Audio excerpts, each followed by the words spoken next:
Good day, kids. Welcome to our math class.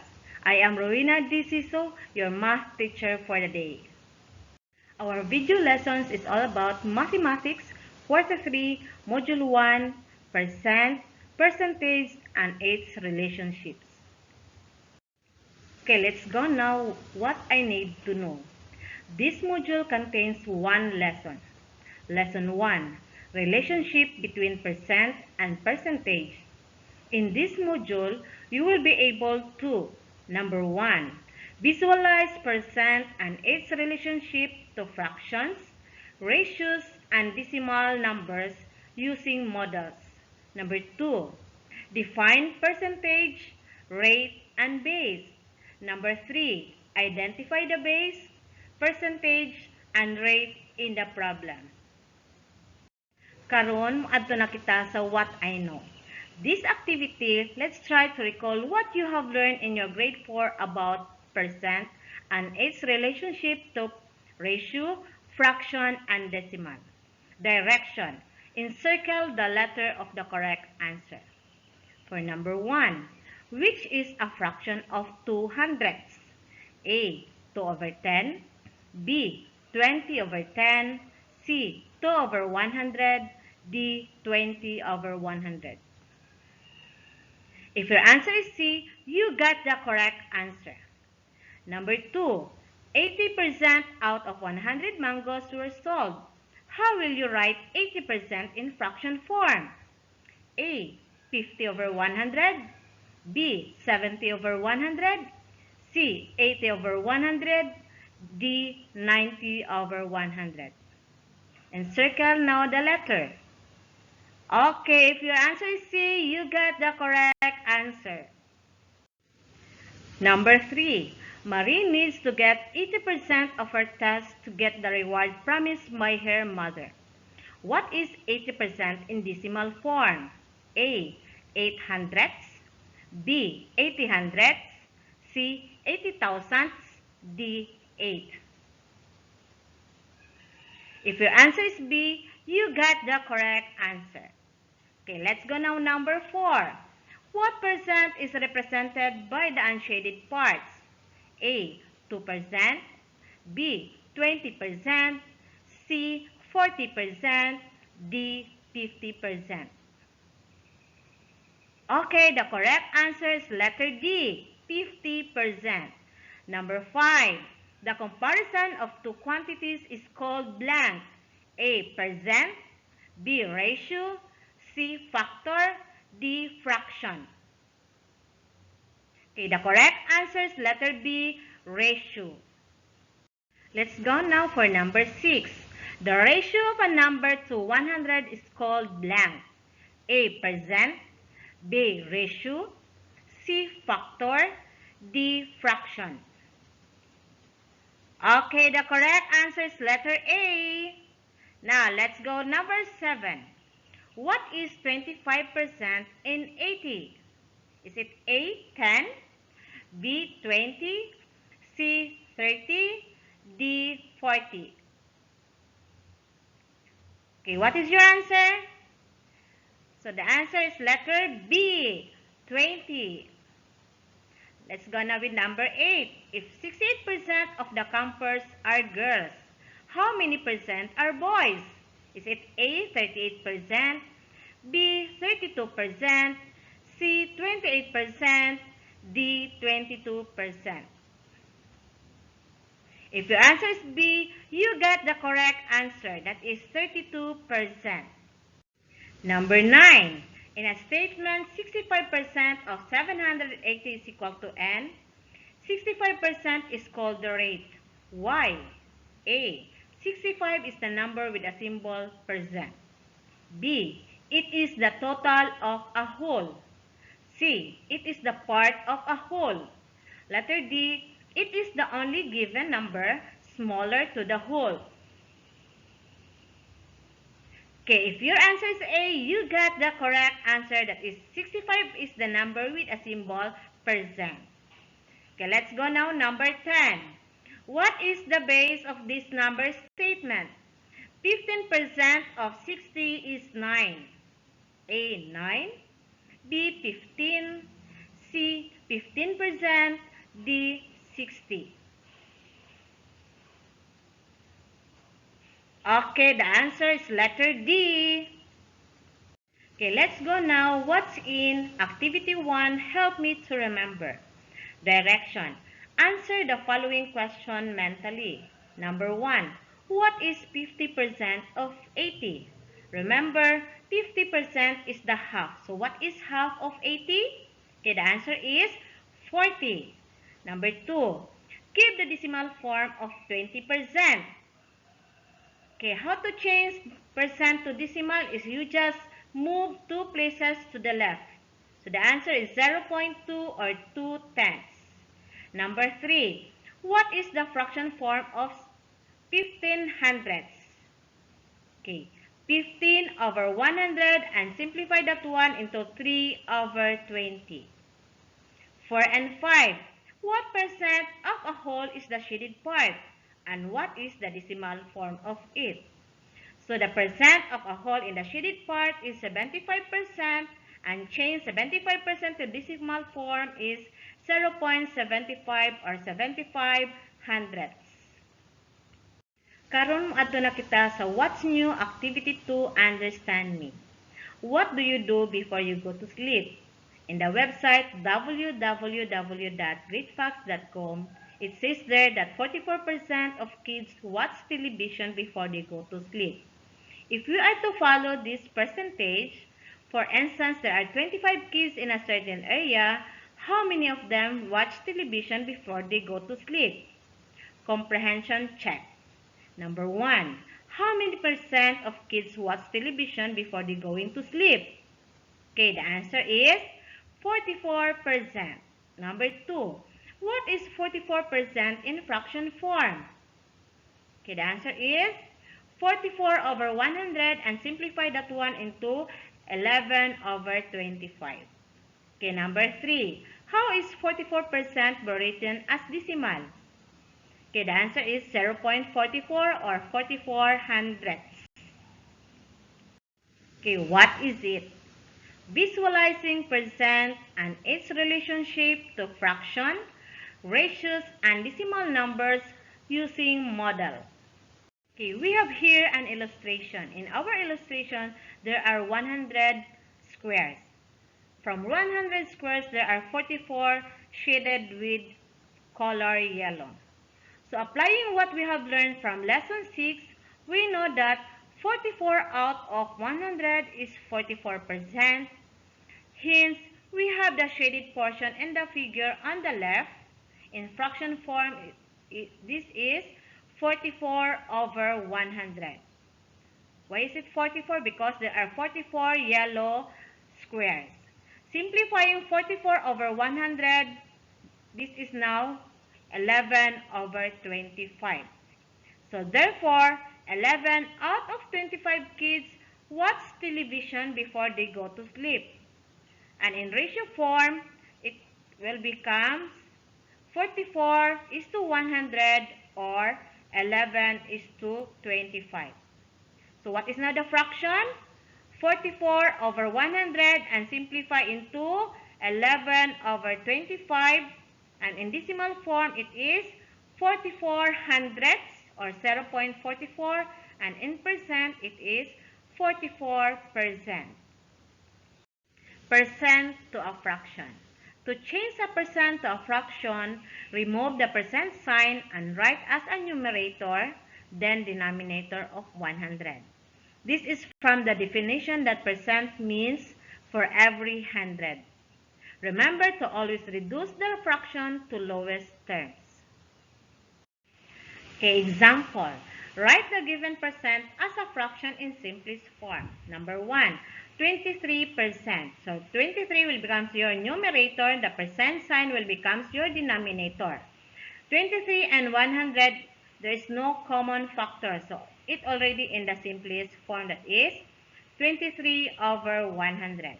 Number 2, 50%. So 50 will become your numerator. The percent sign will become your denominator 100. 50 and 100 has a greatest common factor, that is 50. So We divide the numerator and denominator by their GCF, that is 50. So 50 divided by 50 is 1. 100 divided by 50 is 2. So the simplest form of 50 over 100 is 1/2. Number 3, 36%. So 36 will become your numerator and the percent sign will become your denominator. Since 36 and 100, there is a greatest common factor, that is 4. So we divide the numerator and denominator by 4. 36 divided by 4 is 9. 100 divided by 4 is 25. So the simplest form is 9 over 25. Okay, let's go now percent to decimal. To change the percent to a decimal, remove the percent sign, then move the decimal point 2 places to the left.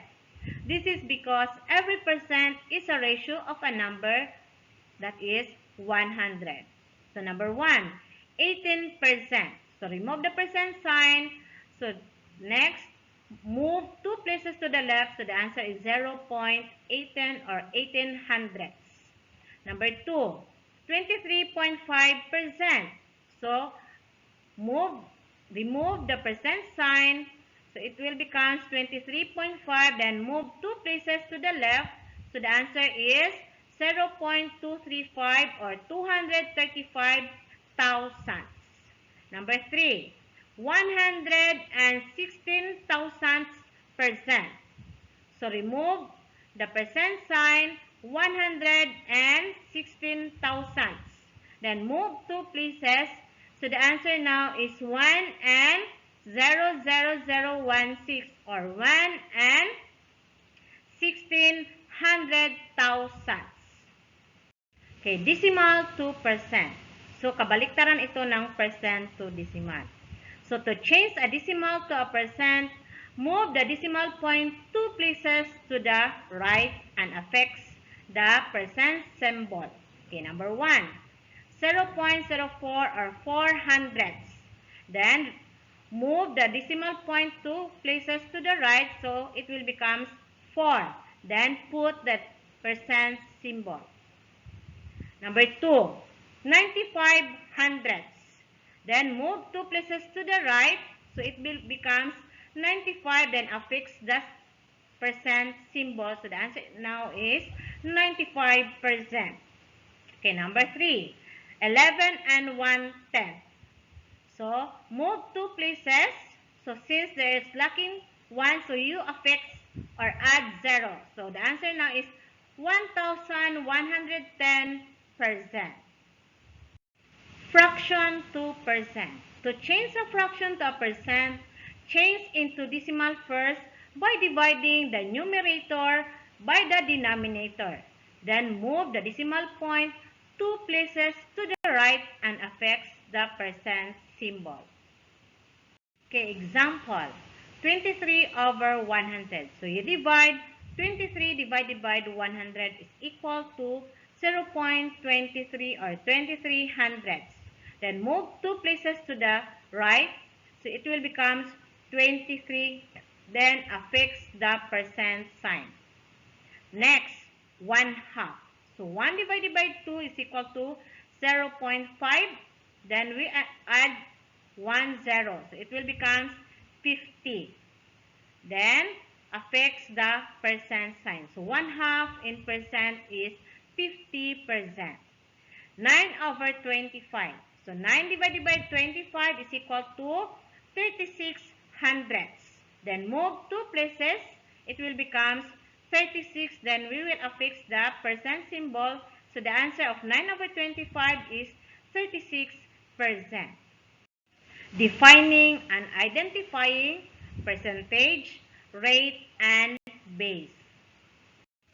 Rate is the number written with the word percent or with the symbol percent. So, ang timan-an lang nimo sa rate, naa siya'y word nga percent or naa siya'y symbol nga percent. So, ang number gali nga naa siya'y percent or naa siya'y symbol nga percent, gitawag nato siya og rate. So, base refers to the whole or total. It always follow the phrase percent of or percent symbol of. So, timan-ipod ang base daw kuno magsunod perminti na siya sa word nga or nga percent of. Magsunod. Ang percentage is the part of the whole. It appears before or after the word is. So, ang percentage pod, kay number na siya nga, ug dili siya mauna, pwede po siya maulahi sa word nga is. So, study this example. 25% of 8 is equal to 2. So, 25%. So, ang 25 naman siya tapad nga percent symbol. So, gitawag din nato siya og rate. Ang 8, gitawag siya og base. Kaya nagsunod siya sa of. So, ang 2 is percentage. Kaya kanang equal sa, kung na siya sa math, gitawag na siya og is. No? Kung ato siya i-change. Okay, how to find the percentage? Okay, example. Find the percentage of 30% of 120. So, when the percentage is unknown, remember to change rate first to the decimal form before we apply the formula. So, from the example, so ang 30% gitawag nato siya rate. So, remember ang rate ato daw i-change into decimal form. So, the 30% will become 0.3. So, ang 120 is called the base because it follows the word of. So, ang nawala is the percentage. So, how to find the percentage? We will use the formula. So, from Peehan's triangle, PRB. So, percentage is equal to rate times base. So, substituting, what is our rate? 0.3. So, our base is 120. So, 0.3 times 120. So, what is now the product? So, percentage now is 36. So, hence, 30% of 120 is 36. So, the percentage is 36. Remember the formula in finding the percentage? So, P is equal to R times B, or percentage is equal to rate times the base. How about if the base is missing? So, example, find the value of 30% of n is equal to 12. So, we should change the rate first to decimal before we apply the formula. So, remember, 30% is what we call the rate because it has a percent symbol. Then, change that one into decimal point. It will become 0.30 or 30 hundredths. Or you can change that one in 0.3. Then, 12 there is the percentage. So, the unknown is the base. So, using the formula, if the base is unknown, the formula is base is equal to percentage divided by the rate. So, let's now substitute the given. So, what is the percentage? 12. So, 12 divided by the rate, that is 0.3. So, 12 divided by 0.3, so the answer is 40. So, 30% of 40 is 12. So, the base is 40. So, remember how to find the base? Base is equal to percentage divided by the rate. Okay, let's go now. Finding the rate or percent. So, example, 49 is n% of 70. So, remember, 49 is our percentage and 70 is our base. Remember to change the decimal form to rate or percent. Okay, using the formula, if the rate is the unknown, so rate is equal to percentage divided by the base. So, our percentage is 49, so divided by 70, so 49 divided by 70, the answer is 0.7. Then, from decimal form, change into percent, we will move 2 places, so the answer is 70, then affix the percent sign, so the answer is 70%. Hence, 49 is 70% of 70. So, the rate is 70%. So, remember that one. How to get the rate? Rate is equal to percentage divided by the base. Okay, try now to answer what's more. Activity 3, try me. Direction. Write a fraction decimal, and percent of the shaded parts. Remember that every illustration, there are 100 small squares. So you just only count how many are the shaded small square. Then write it into fraction, then change into decimal and percent. In this activity, you will complete that table. So, complete the table, the percent, fraction, and decimal. So, number 1, 34%. So, let's try to have an example and it will be already a bonus for you. So, 34% into fraction is 34 over 100. Into decimal, 0.34 or 34 hundredths. Then you will answer now 2, 3, 4, and 5. Good luck! Again, another activity, identify the base, rate, and percentage.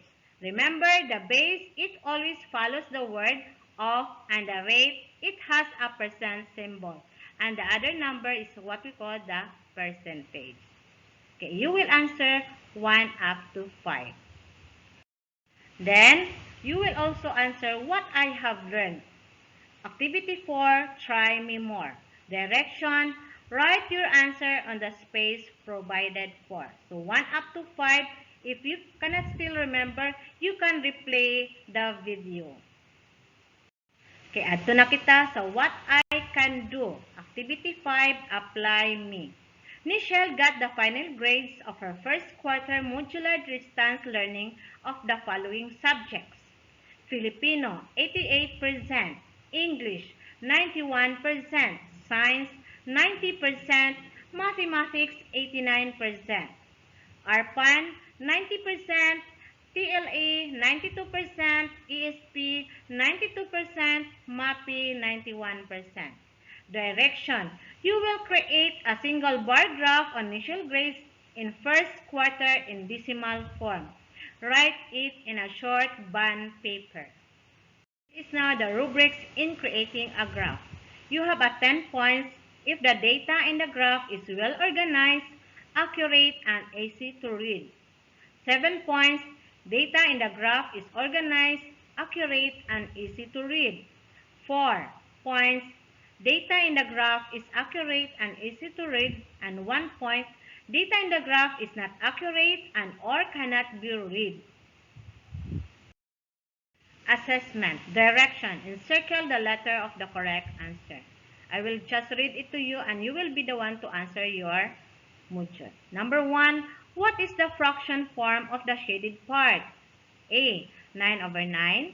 B. 9 over 18. C. 18 over 1. D. 18 over 18. To answer number 1, you just count the shaded part on the right side. Number 2, what percent of the whole is the unshaded part? A. 9%, B. 18%, C. 40%, D. 50%. Number 3, how do 18% converted to decimal in shorter way? A. By multiplying it to 100. B. By simply dividing the numerator by denominator. C. By changing it to fraction and divide the numerator by the denominator. D. By removing the percent symbol and move 2 places to the left. Okay, next, number 4. If 70% is 70 out of 100 in ratio, what is 70% written as decimal? Is it A. 0.007 or 7 thousandths? B. 0.07 or 7 hundredths? C. 0.7 or 7 tenths. D. 70. Number 5. Percent is always out of blank. A. 1. B. 10. C. 100. D. 1,000. So, namali ang module. It should be D. 1,000. Dili na C, ha? Okay. 6. What is base? A. It is the whole from which you take the portion. B. It is a part or portion of the whole. C. It is the term as percent. D. It is the other term of percentage. Okay, the problem. Nigel spent 50% of his daytime answering his module. 25% for watching television, and 10% for playing. Question number 7.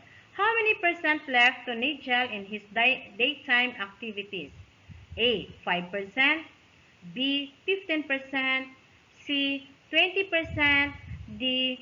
25%. Number 8. Troop Rizal ran 3/5 of the way around the oval before having formation. What percent of the oval did the troop run? A. 60%, B. 70%, C. 80%, D. 90%. So change 3/5 into percent. But first, change 3/5 into decimal. Number 9. 2 of the 50 pieces of tomatoes in the basket are rotten. This is 4% of all the tomatoes in the basket. Which is the rate? A. 2, B. 4%, C. 4, D. 48. Remember the rate, it has a percent symbol. Number 10. In a district scouting, 8% of 125 campers are twinklers. Which is the base? A. 8%, B. 117, C. 125, D. 133. Remember, the base is always follow with the word of. Okay, additional activities. Activity 6, discuss with me. Direction. Read and understand the problem. Show your solution and discuss your answer briefly. Number 1. Amber bought a rope of about 3.25 meters long or 3 and 2500 meters long. How could this be written in a fraction? Number 2. Athena is answering her homework in problem solving involving 3/8. How would she 3/8 as decimal in calculator? Thank you kids for watching. This is Rowena D. Siso, your math teacher. Thank you and bye!